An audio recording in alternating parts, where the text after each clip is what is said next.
Hey, welcome everyone. I'm Bex Kirk. I'm Publisher Portfolio Development at PLOS, and I'm also a HESI SDG Publishers Compact Fellow. I've been working with Curtis as chair of this panel in my role on the ALPS Organising Committee. And due to a number of different circumstances, we are now presenting this first hybrid panel at the first hybrid ALPSP. That went beautifully. So we've got panelists joining from India, Brazil, the US, and here in Manchester. We've got some serious different time zones going on here. So bear with us a bit. We hope this is going to go smoothly. And with that, I'm going to introduce Curtis Brundy, who is the Associate University Librarian for Scholarly Communications and Collections at Iowa State University in the United States. His work focuses on advancing equitable open access, and he is active with several organisations working in this area, including the Subscribe to Open Community of Practice, OA 2020, and OASPA. Well, thank you, Rebecca. I hope everyone can hear me all right. So we have a great panel for you today, followed by what I'm sure is going to be an informative discussion on equity and open access, a topic I think most of us would agree is of the utmost importance and urgency. First, I'd like to introduce my virtual co-host, Mriganka Awadi. Mriganka works with content strategy and execution for Editage Insights, a Cactus-owned platform aimed at educating researchers about academic publishing.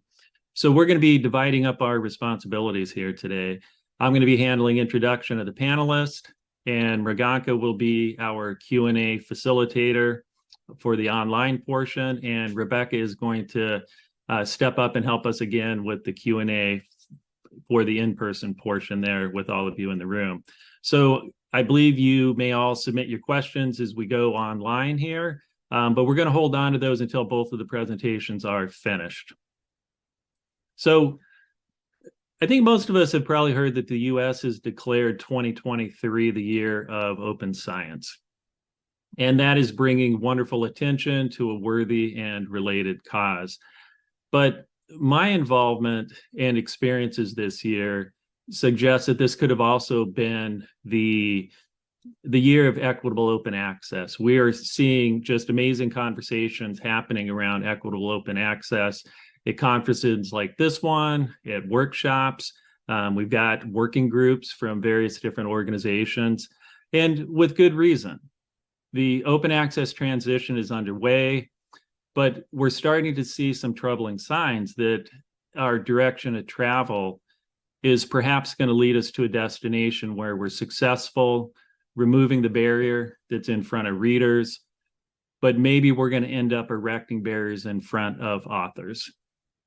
And these barriers are going to be put up in front of the authors who really can least afford to have those barriers. So these are authors who will be outside of institutional open access agreements. They will be authors who do not have access to the funding and the resources to cover expensive APCs. So our panel here today is going to explore efforts that are underway to advance equitable open access and to address inequities in approaches like APCs. So first, we're going to hear from Andrea Vieira. She is our first panelist. And Andrea is an analyst in science and technology at the Brazilian Federal Agency for Support and Evaluation of Graduate Education, otherwise known as CAPES. Andrea coordinates the CAPES Portal of Journals, the largest scientific collection in Latin America. And open access is an area of focus of Andrea's research and practice. And with that, I'll pass the microphone over to you, Andrea. Hi, everybody. First of all, I'd like to thank ALPS for inviting us to be here. It's a pleasure. I wish I could be there in person, but we had some problems, so it's going to be virtually. So I'll just share my screen. Wait just a second. Please let me know if you see my screen. Yep. Good. So As Curtis said, my name is Andrea Vieira, and I've been working at CAPES for 15 years now. And today we're going to talk about all these, Equitable open access and the APCs.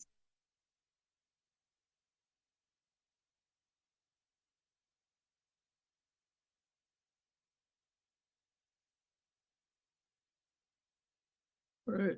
So when we jumped on first thing this morning, Andrea let us know she's actually running into some technical difficulties on her end. We're going to give her just a moment to reconnect here. And if she is continuing to have technical difficulties, we're going to just move on to Malavika's presentation. Let's just give Andrea just a moment. She was able to jump right in previously.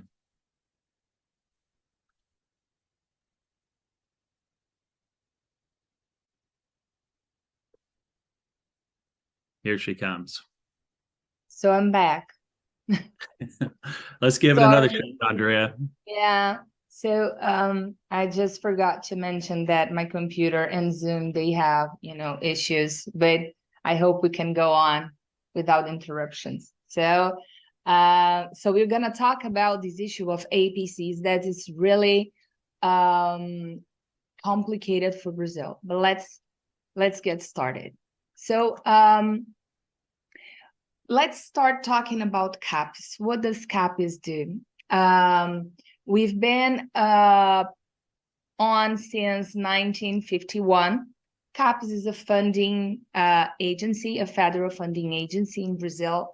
And our mainly action in Brazil is to access the Brazilian national graduate system. So that means that we evaluate more than 7,000 master's and doctoral courses. We also sponsor more than 100,000 master's, doctoral, and postdoc scholarships. We are also in charge of training teachers from basic education. We have the Open University of Brazil with more than 500 sites, mainly in the countryside of Brazil. We have a very strong international cooperation team, and we have the portal of journals. And the portal of journals was launched in 2000 to promote the strengthening of post-graduation programs in Brazil, thinking about the democratization.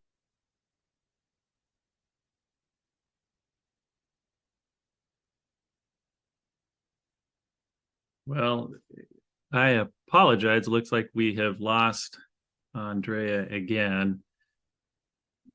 Malavika, if you want to perhaps get ready, and let's see if Andrea pops right back in. We'll give her this another chance, and then maybe we'll let you go ahead and do your presentation.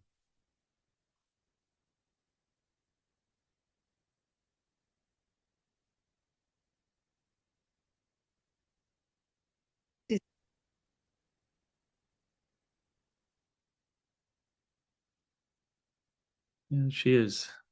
Well,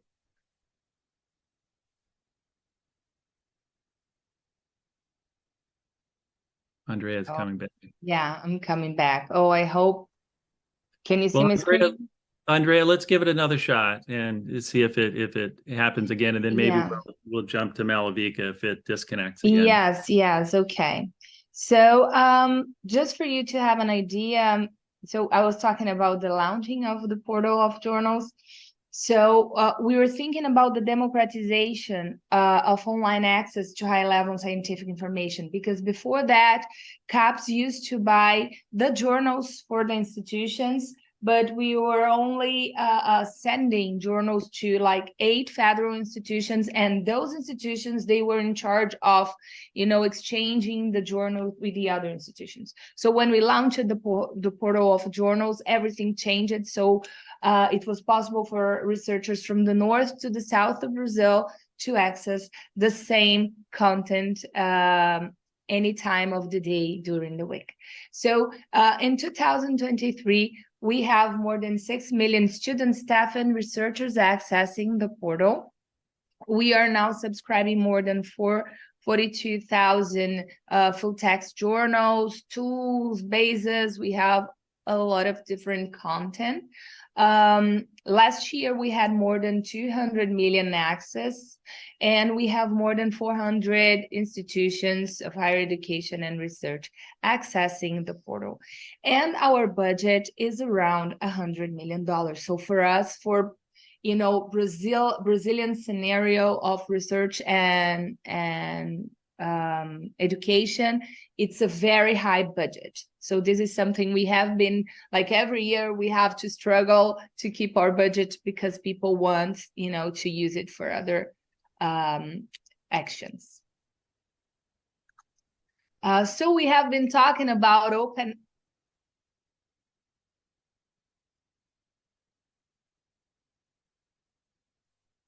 Well, it looks like Andrea is continuing to have problems. Malavika, how about if you go ahead and do your presentation, and that might give Andrea a moment to mess with her hardware, and maybe there is something she can do and she can finish her presentation in a moment. Yep, I'm happy to step in. We'll jump away from Brazil for the moment, but that's no problem. Malavika, I do have an introduction here for you. You asked me to be ready. I'm ready to go. Anyway, please go ahead, Curtis.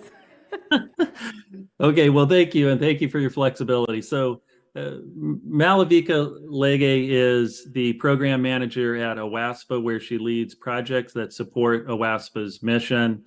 Over the last year, equitable open access has been a big focus of Malavika's work. And Andrea, we were just going to switch over to Malavika real quick, let her do her presentation, and maybe that'll give you a moment to, if there's anything you can do with your hardware, and we'll try and come back to you to finish your presentation after Malavika. Okay. Well, thank you very much. Thanks, Curtis. Thank you to ALPS. Thanks for having me here. I'm excited to be here, and I should declare that the last time I was at an ALPS meeting was 2019, and I was on a panel, and I was very excited about transformative agreements, and today I have a rather different story to tell. So, I need to declare that up front because I've been on a learning journey myself, right? And I'm excited to share some of that with you, but also hope to learn from you in the discussion. So before we get into equitable open access, I wanted to start off just by talking about the word equity first, right? Because equity is a word that really packs a punch. It's going beyond equality. It's not just about giving everybody an equal footing, right? It's going beyond that to address issues of cumulative advantage. It includes the principle, or it enables the principle of inclusivity, because it's allowing for everybody to be included and to participate. And finally, OASPA really believes that equity assures diversity, because where the landscape is equitable, it is only there that a diversity of inputs, a diversity of formats, a diversity of approaches is possible. But you need that equity first, right? So OASPA has been running a series of workshops about how we can deliver open access more equitably. And so I will get into that next. But firstly, OASPA is the Open Access Scholarly Publishing Association. We are mission-driven. We are about open access. We exist to make open access better, right? And the goal that you see mentioned there at the top of the slide, the goal is to have open access as the predominant outputs for scholarly publishing, right? And we know that so much else matters. We know that open access is not the only thing that matters. It is a stepping stone. We know open scholarship is important. We've been hearing yesterday in the keynote and in other conversations, reform of research culture, reform of research evaluation is important. Open scholarship is important, sure. Specifically, where OASPA is coming from is we are interested, we are excited, we are motivated by what open access as the predominant output for scholarly publishing can do for humanity, for society, for the world, right? So that's where we're coming from. And we believe really when we come to equity and open access that there are two aspects to that. One is what's at the top of your screen there, that is who can do it, who has access to open access publishing, right? The other side is what we call equity and engagement, and this is about who can influence, who has a say, who has a voice, right? Who is making decisions on papers, but not only that, who is even part of those conversations that decide what quality even looks like, how formats evolve and things like that. And what I should also clear up front is in this conversation, moving beyond the APC economy, we're still only talking and focusing really on that first part, because that is already a big enough challenge, right? Not to say that there aren't other things to look at as well. And really, OASPA is concerned about, as the number of open access outputs are ramping up, and people say, oh, open access, that's done, right? Everybody knows, and it's happening. And in our data, when we look at our publisher member data, we can see it's happening. What we're now concerned about is how we're achieving that open access, because there is a massive amount of consolidation going on, and APCs and a pay-to-publish route are the dominant factors in how we're achieving open access, right? And we worry then about an imbalance in who has access to open access publishing. And if our goal is an open access world, but most of the world's researchers can't publish open access, then what sort of a world are we sustaining? And you can at this point, quite legitimately ask, well, is there really an imbalance in who can publish OA? What's the evidence of APCs being a problem? And I've distilled down a much longer reference list that OASPA has published in our blog series and things like that. I've just pulled it down to these few, and the penultimate study listed on this slide was US focused. It was just in the US. It was looking at who is writing APC enabled papers, and basically the study found that any scholar who is not male and not senior, at a senior stage of professional rank, is disadvantaged by the pay-to-publish route. And that's a study in the US, and we know that the US would consider the US to be a high-income country, right? More than half the countries in this world are not high-income countries. And thinking about those regions, the last reference on this slide basically concludes that the pay-to-publish route has the potential to silence the researchers in entire countries, okay?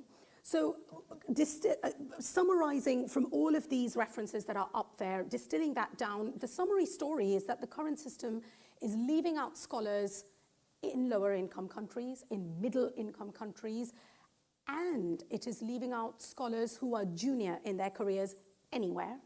It is leaving out scholars who are not male or not identifying as male anywhere, right? And OA done in this way is then leaving out most of the world's researchers. So we have to ask for whom, and how do we address that? And we have seen a dramatic rise in transformative agreements over the recent years, and we can now see the gaps in the transformative approach, that they're opening up and coming to light, because we see that those agreements, transformative agreements, as well as pure publish agreements, so fully OA agreements, they open the door to open access publishing only for select researchers at select institutions, and it isn't a holistic solution. It is a pathway to maintaining the status quo. And let's imagine for 1 second that all research-intensive institutions in the whole world, in every country, are able to use TAs, and they strike favorable deals and do their TAs, or they strike pure publish agreements. That's fine for the corresponding authors at the research-intensive institutions. What then happens to all the other categories of researchers that are now up on the slide? The system doesn't work, and it leaves still lots of people out, regardless where they are based, right? It's not only, those countries over there. These individuals are left out, whether they're in Mumbai or Manchester, right? It's still a problem. So for a successful transition to open access, basically the premise is everyone should be able to read and to publish open access. And that's what led OASPA, under the guidance of our Open Access Working Group, Equity in Open Access Working Group to convene these workshops. And we worked with external partners, Information Power, so Alicia and Lorraine from Information Power. We worked with them to convene workshops that brought together stakeholders really from a very large set of countries. And we were pulling together mostly librarians and publishers, and we had fantastic engagement from the community and a whole range of publishers and types of publishers and publishing approaches represented. Our workshop report, well, they're authored by Information Power, and we worked with them deliberately so that we would have a neutral party separate to OASPA facilitating these conversations, and that really helped OASPA to step back and listen and then reflect, okay? And we should say huge thanks to everybody that participated and gave up their time and thoughts. And before I go on to what we learned, I just want to share with you a little bit of what we heard in our workshops, right? I'm not going to read out everything on this slide, but I will just leave it up there for you to just take in for a minute, because these are direct quotes from across the entire workshop series. And moving on then to what we learned, we sort of found out that it's time to rethink both how and if APCs or BPCs for book publishing should be used in scholarly communications. Making some changes to the pay-to-publish system here and now was agreed to be really important by our workshop participants, who also felt that clearer guidelines around fostering equity in open access publishing are needed. And thinking specifically about APCs, eligibility criteria for waivers or discounts, and minimizing burdens for researchers, including via automations, came out as top areas for OASPA to look at in any potential crafting of future principles of practice. But beyond that, there was strong consensus that stopping after making incremental improvements to the APC waiver system was not seen as enough. We really heard loud and clear at the workshops that APCs and the pay-to-publish route running at scale as it is now, and here I'm quoting, can never be equitable. So we needed something else, and a clear majority of workshop participants felt that having no researcher-facing fees to read or to publish was, as you see on the slide there, essential to global equity. And then, of course, how to achieve this? Well, the few discussions that we had about this, and we need to do a lot more work, but one thing that came out really strongly was that we need funding models that are completely decoupled from an atomized approach to individual articles, right? But we also learned some other things. Open access is not always seen as trustworthy, and transparency of process came up a lot in the workshops. And in this context, workshop participants felt that OASPA's vetting role in the sector remains very important, but also that transparency in publishing really needs to be thought about not just as good publishing practice, but also as necessary trust signals from publishers that need to be evident to your peers if you are going to rewire and move towards more equitable ways of doing things. And what might those ways be? Well, one response to where we might land is we can be inspired by what is already happening and taking shape around us. And there's more OASPA publishers. If you don't look at quantity of outputs and you look at publishers, there's more publishers doing interesting things around removing the invoice from authors than not, as a matter of fact, right?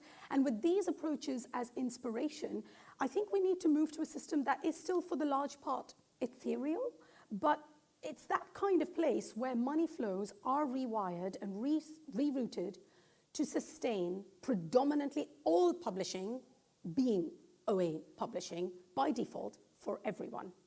And the payment income systems just need to support that as a norm, right? So where to next? Next week is OASPA's annual conference, and we are going to have a much more in-depth session next week about our proposed next steps, what we might do next. But the reason we're reserving it for then is because it's a more in-depth summary and feedback report, but it also will allow us to talk to attendees and get feedback from them, because we want input and we want community input on what you think are the most helpful and meaningful and useful things OASPA can do next as we make this concerted effort to increase equity in open access. And there are some clues. I mean, nothing is secret, so to speak. I've been posting with the help of Bernie Folan, who is also, I don't know if she's in the room, but she's at the conference. With her help, with her very good reviewing eyes, we've been able to bring out these reflections from each of the workshops, and they point to where OASPA may be going next, but we really want to hear from you what you think would be helpful too. And so thank you for listening, and I really welcome your thoughts and questions.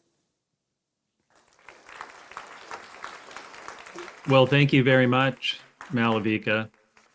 And Andrea has done a little bit of hardware adjustment, and I am going to pass the microphone back over to Andrea, and we'll see if she can finish off her presentation. And just a reminder, you can go ahead and submit your questions through the conference app for the Q&A.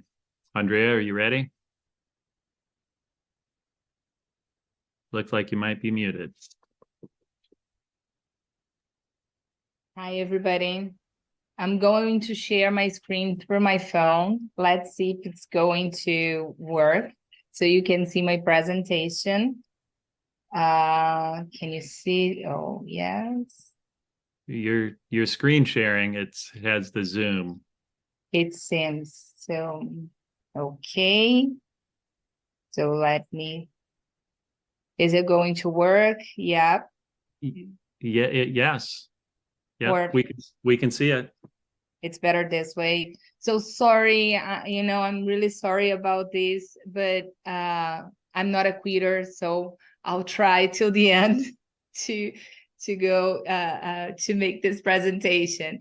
So we were talking about open access and the portal of journals. We have so many institutions, so many researchers accessing scientific content, and of course that open access in Brazil is something that it's really almost in our let's say DNA. So I would like to mention that in 1998 we had the launch of Cielo. That is, like, in my opinion, is this dairy initiative. So back there 25 years ago, they decided to have the journals in this platform. And you can imagine that the journals, they were in Portuguese. And here they are 25 years later doing a very, very important work. In 2000, we have the launch of Portal of Journals. And for 17 years, we had only the subscription model, just, adding more content and adding more institutions. And only in 2017, CAPES, through the Portal of Journals, decided to sign the UA 2020 initiative. So sign a document saying, okay, we support and we want open access, open science. But for 5 years, we didn't do anything but signing the document. So we just kept doing what we were used to do. But last year, we decided that it was time to really start doing something regarding open access. So in our anniversary, we had this first workshop to talk about transformative agreements. And this year, we had a lot of initiatives to support and to really start designing this roadmap for CAPES and for Brazil, because CAPES is the mainly institution, is the agency that sponsors most of the agreements for scientific content. So any move we make, it's going to be for the whole country. So the most important event that we had till now this year, it was this workshop in May. that we have invited different actors in Brazil and from the academia, and it was really nice. We had a quiz for the researchers. We received 17,000 answers for this quiz, for this questionnaire. It was really great, on open access, about paying APCs. And it was interesting we found out that the researchers, they don't know everything about all the terms and all the concepts on regarding these open access. So what we started after this event, we started designing a new program ordinance, because in Brazil we need like a regulation so that we can contract the content. So we would need to change it to have the APCs, to have the open access into the program of the Portal of Journals. So we are planning on signing the transformative agreements, although we have a lot of pressure from different sectors that in the community that think that we shouldn't, but we understand that it's going to be important for some areas. We are planning on increasing the support to Brazilian journals, because we already support Cielo, but the idea is to make it sustainable and improve it, to give more money for the journals. We have built a hot site in the Portal of Journals with everything we're working, all the data we are working, so that our partners, researchers, anybody who wants to know what we're doing, you can go there. Unfortunately, the page is only in Portuguese, but we are going to translate it soon. But you have everything we're doing, all the data, the quiz is there. So because we feel that as we're talking about open access, it's fair to have everything open to anybody, any researcher that feels willing to help us also. And we are planning now a workshop with our colleagues in other countries from America. This workshop is going to be on viewpoints and perspectives from across the Americas on the context of open access, going to be in October. Unfortunately, it's not going to be an open workshop.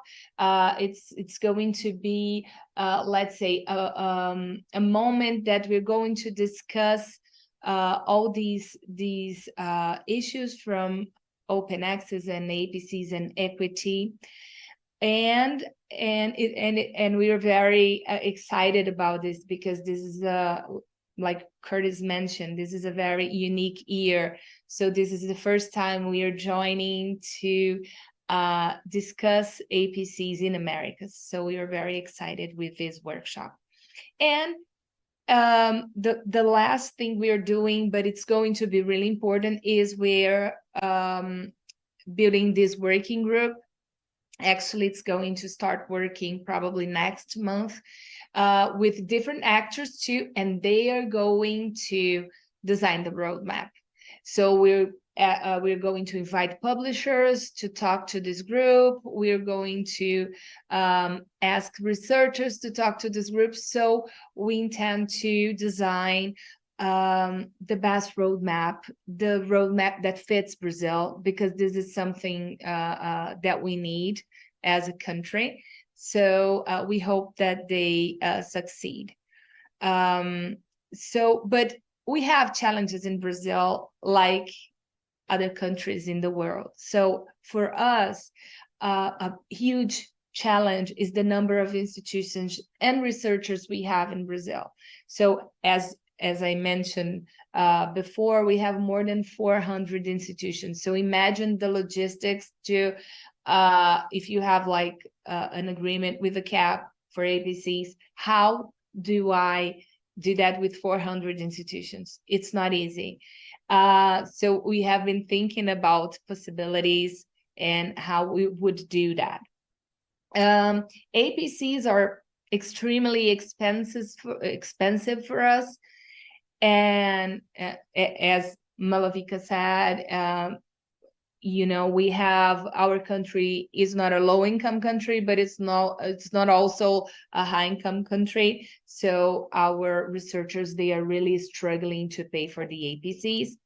And another difficulty we have is to map the APC expenses. What we have noticed when we were getting ready, preparing for the event in May, is that we are already paying a lot of APCs, but even CAPES is paying for that through our lines of, because we sponsor the researchers too. So we are already paying for the APCs. So it's like, we feel like it's a giant puzzle. Then when we try to put the pieces together, there are a lot of pieces missing. So it's hard for us even to plan. So I think it's not only Brazil, other countries, they face that challenge too. But for us, it's been like really difficult to map these expenses. And what do we expect regarding these APCs, these high costs with the APCs?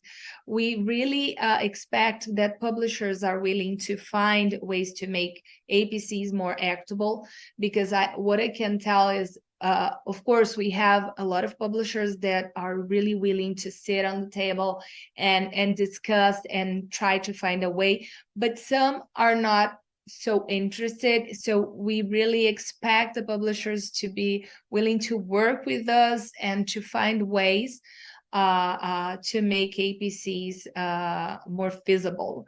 And at the very least, we think that APC should be, should consider the purchasing power parity, because the literature has, already a lot of examples that when you put the purchasing power parity, we are paying a lot, at least in Brazil, and I'm sure in many other countries.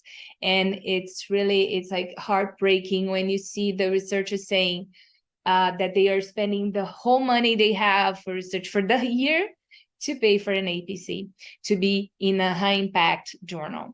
So that's what we want. We want to talk, and we do feel that there will be a way. And that's why we are here to discussing and trying to find possibilities. So thank you. And we are going to now to have the questions. So thank you, and I made it. Thank you, Andrea. Thank you so much for persevering. It's just wonderful to hear the perspective from Brazil. Mrganka, as just mentioned, we already have some questions that have been submitted through the app, and Mrganka, I'll pass it over to you. Sure. Thank you, Curtis. So the first question is, agreed that OA is socially beneficial. The reality is that publishing is not free and someone must pay. So what are your thoughts on goals publishers might have for better controlling costs, APCs, etc., to possibly achieve OA? Malavika, do you want to take that one first, and then we can see if Andrea has follow-up as well? Sure. Absolutely, it isn't free, and absolutely it needs to be sustained. And really, it's about talking to your payers, maybe even finding new payers. I think one thing that we haven't considered. So if you think back to the slide where I had the double rainbow and I said, we need to move to that place where payment systems are just supporting open access as the default, that means there is a system already in place. There are vast amounts of library budgets that are being spent on publishing already. It's about rewiring one solution. I'm not saying this is the answer, but a solution could be rewiring what already exists and leveraging those relationships to the end of sustaining open access publishing, as opposed to publishing and putting that behind a paywall, right? So you've got money that is in the system as well. You have libraries that are at least some libraries in the world that I'm aware of are excited about and interested in realigning their spending to where their values are. And that's where then that trust signal aspect that I talked about becomes important, where the publisher is showing willing and really reconsidering that transaction that probably already exists between the library and the publisher, right?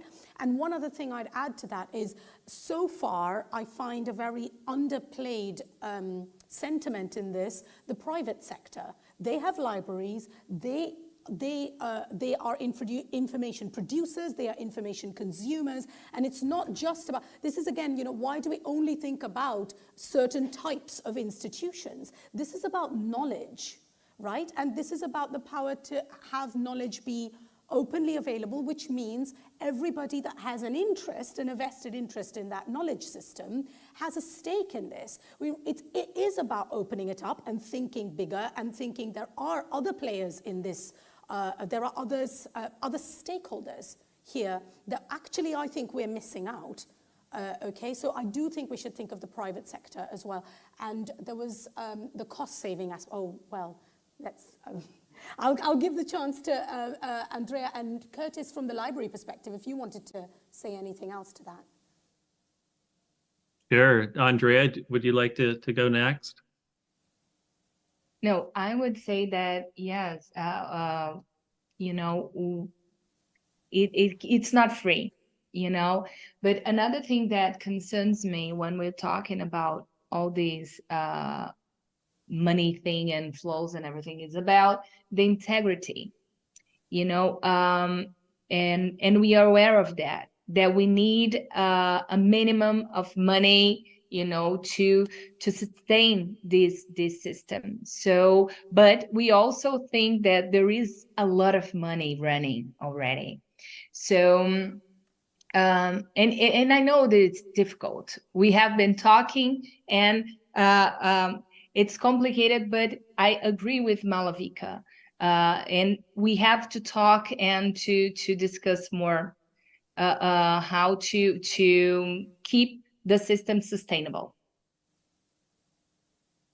Yes, and I will just quickly echo that, of course, it's not free, but I think a conversation could be had whether or not the prestige tax that goes on top of what we pay makes any sense at all, and whether or not we will be able to find our path to equitable open access when there is this prestige tax being levied for some of these publications. Mriganka, I think we have time to squeeze one more in if there's a shorter question. So the next question is from Becca Watson regarding setting up funding models that don't rely on any researcher-facing fees. How can we approach this in humanities which are already underfunded? Yeah, it's a great question, and I think there might be a merit in thinking about different disciplines and convening function potentially for OASPA. I don't know, and this is where your feedback would be helpful, but to consider joining and connecting up where there are where there's need to sustain a publishing operation and where there is an availability of budget and a values alignment to be able to sustain that function.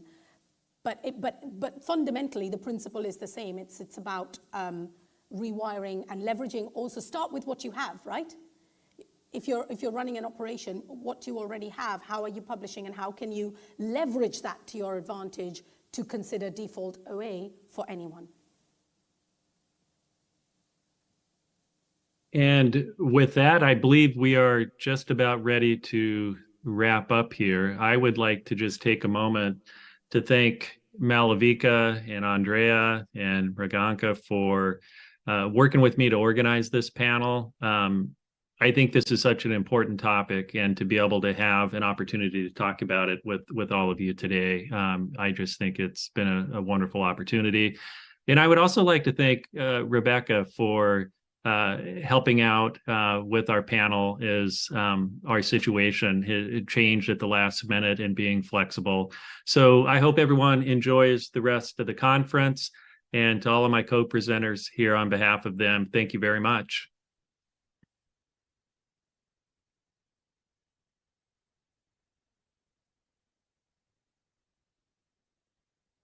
I don't think my mic's on.